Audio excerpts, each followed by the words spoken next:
73-78 pralaimėjo Atėnų Panathinaikui ir smarkiai sukomplikavo savo padėtį, kovojant dėl patekimo į atkrintamąsias varžybas. 5 nesėkmę patyrusi Kauno komandai 15 taškų pelnė Oliveris Lafajetas, 11 Kšištofas Lavrinovičius, 10 Markas Popovičius.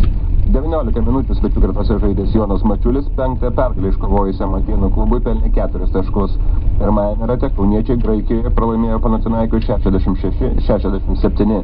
Kitas Eurolygos varžybų rungtynes Žalgiris žais kitą penktadienį Ispanijoje su Malagos Unicaja, kuri vakar Vokietijoje 68-65 įveikė Bambergo Brose Basket krepšininkus.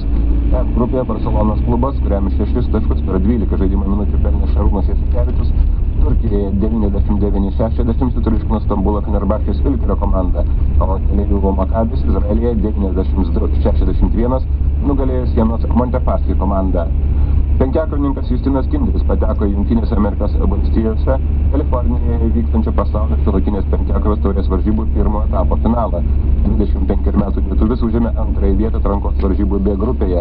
Į finalą iš 3 atrankos grupių pateko po 12 sportininkų. Naujajam sezonui treniruočių stovykloje Turkijoje besirengiantis šalies futbolo čempionas Panevėžio Kranas paskutinėse kontrolinėse rungtynėse 0-2 pralaimėjo Sarajevo Olimpiko klubui iš Bosnijos ir Hercegovinos. Abu įvarčius nugalėtojai įmušė dar pirmajame kėlinyje. Esant rezultatui 0-1 iš aikštės buvo pašalintas Sarajevo komandos žaidėjas, tačiau panevėžiečiai tuo nepasinaudojo. Tiek naujienų vidudienio žiniose. Orai. Orų tinklalapiai rodo, kad šiuo metu Utenoje 10 laipsnių šalčio, Vilniuje ir Šiauliuose 5, Kaune, Alytuje ir Klaipėdoje 4 laipsniai šalčio. Artimiausią naktį beveik nesnigs, vietomis plikledis, vėjas silpnas, oras šals nuo 6 iki 11, vietomis iki 14 laipsnių šalčio. Rytoj dieną kai kur nedideli krituliai, daugiausia sniegas, vietomis plikledis, vėjas rytų, šiaurės rytų vidutinio stiprumo, bus 0,5 laipsniai šalčio. 12 valandų, beveik 11 minučių.